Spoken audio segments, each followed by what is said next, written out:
All right, so this is sort of like my other video about one-shot gaming for Rob Walker Films, but this one is about Damn Good D&D, and this one was talked about by Clint Krause originally, and then John O'Connor. Now, in it, the original video, Clint Krause talked about bounties, like a bounty table, and rumors table.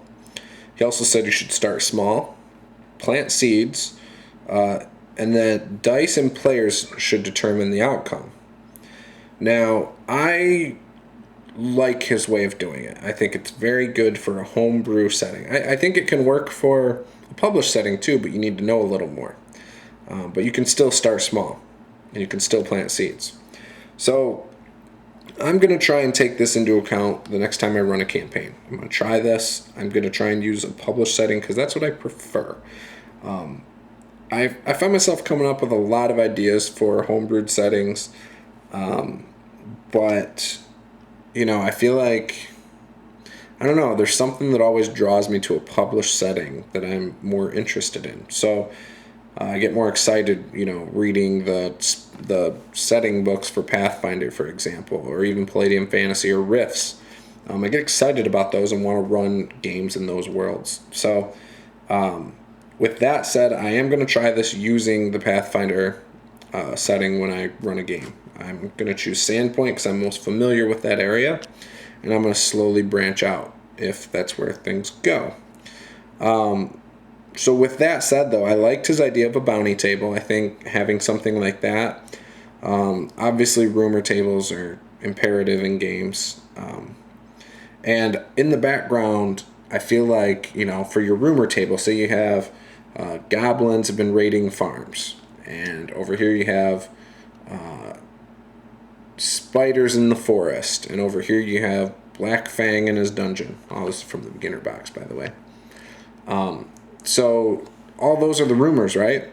Well, the players can't possibly act on all of them at once. So if they act on Rune Fang, we'll say, then the goblins are going to take over more farms.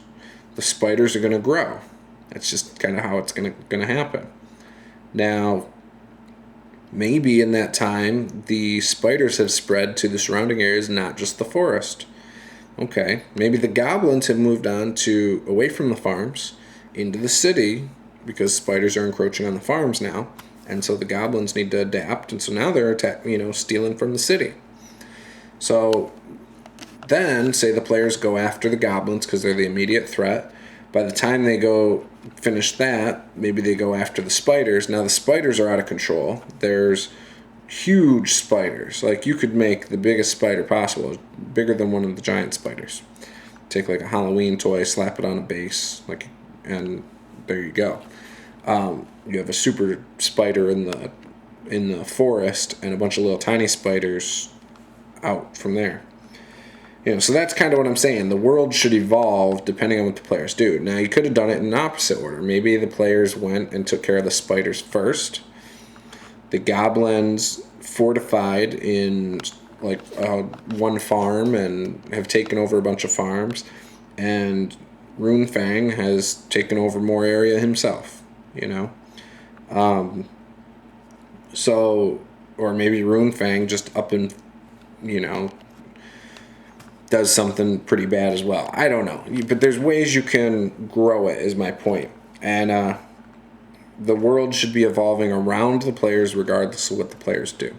I find it easier to do this when the players, or when I'm using a published setting than a homebrew setting. With a homebrew setting, I think there's so many things I have to focus on, I feel.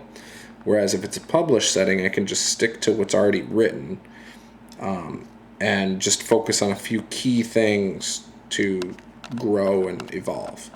And usually it's anywhere up to 10 different things can be happening at once. Sometimes more, sometimes less. But that's kind of where I think my sweet spot is. So that's it for Damn Good D&D. Thank you, Clint Krause and John O'Connor, for doing your videos.